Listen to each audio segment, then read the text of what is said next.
What was the New Deal? Well, it was a solution for a problem known as the Great Depression, which you probably know a bit about. The New Deal consisted of an extensive variety of programs that focused on achieving the 3 R's: relief, reform, and recovery.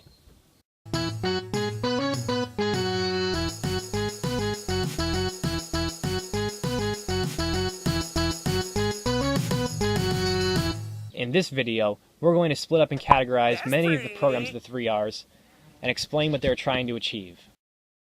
Okay, let's talk about relief. Step 1 of FDR's New Deal was aimed at relieving the Great Depression. After the economy tanked, no one was in good shape. These programs provided stimulation to the dying economy. The most important programs included the Federal Emergency Relief Administration, Public Works Administration, and Works Progress Administration. The first program, the Federal Emergency Relief Administration, provided for nearly 5 million households each month and funded thousands of work projects for the unemployed. It also provided vaccination and literacy classes for millions of poor people. The Public Works Administration was intended both for industrial recovery and unemployment relief.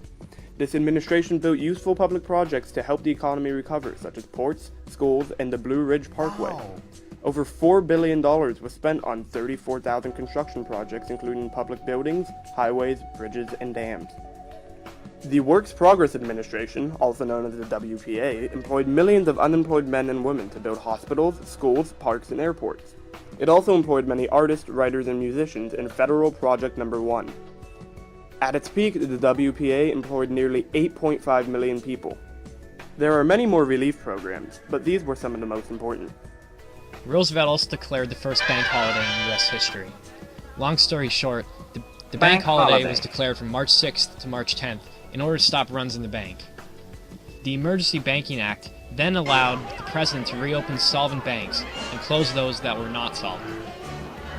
And at that point, Erickson having a thing come up that says solvent is the definition of it. There are many more relief programs, but these were some of the most important and influential out of the bunch. Now, let's move on to recovery. Recovery programs were designed to be temporary and aimed to jumpstart the flow of consumer demand. Most people were not confident in the US dollar, so many of these programs directly strengthened it to stimulate the economy.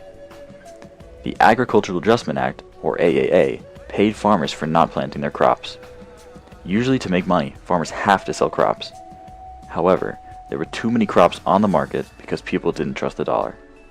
This act allowed farm incomes to rise as the value of the dollar was bolstered. The Federal Housing Administration was created to stimulate the building industry by providing small loans for home construction. By providing these loans, the industry was able to overcome the initial investment of building homes, thus stimulating the economy.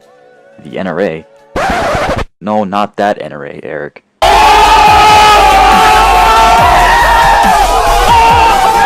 Pushed economic recovery by ending wage and price deflation and restoring competition to the economy. The NRA also set business codes and quotas. However, it was declared unconstitutional in 1935 and did not stimulate industrial production very well. Most recovery programs were focused around building up the economy, and even the Public Works Administration could be included in the recovery section of the New Deal. And finally, we move on to the last R, reform. Reform was based on creating permanent programs to avoid another economic depression, and was intended to ensure citizens from future economic disasters. Reform was the last movement of the New Deal, as it was more of a prevention of future problems than fixing the current issues. Many of the reform policies still exist today, such as the Social Security Administration, Federal Deposit Insurance Corporation, and the Securities and Exchange Commission. The Social Security Administration was designed to ensure that the elderly of society would have enough money to survive later in life. Alas, this administered a national pension fund for retired persons, an unemployment insurance system, and public assistance program for dependent mothers, children, and the physically disabled. Because of the effects it had on the nation, this program can still be seen today. The Federal Deposit Insurance Corporation was created to restore confidence in banks and encourage savings. Congress created the FDIC to insure bank customers against the loss of up to $5,000 in their deposits if their bank should fail. This still exists in today's society. The Securities and Exchange Commission was created to protect public and private investors from stock market fraud, deception, and insider manipulation on Wall Street, which is also seen today. Thanks for watching, and if there's anything else you want to know, Google is your friend.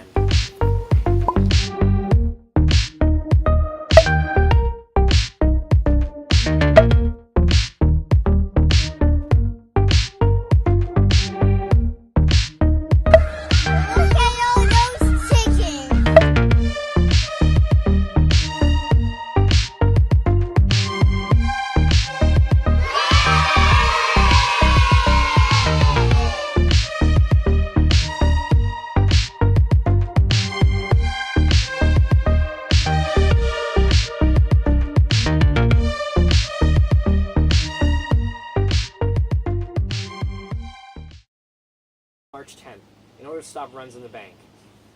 I'll do that again since I fumbled the words. Okay.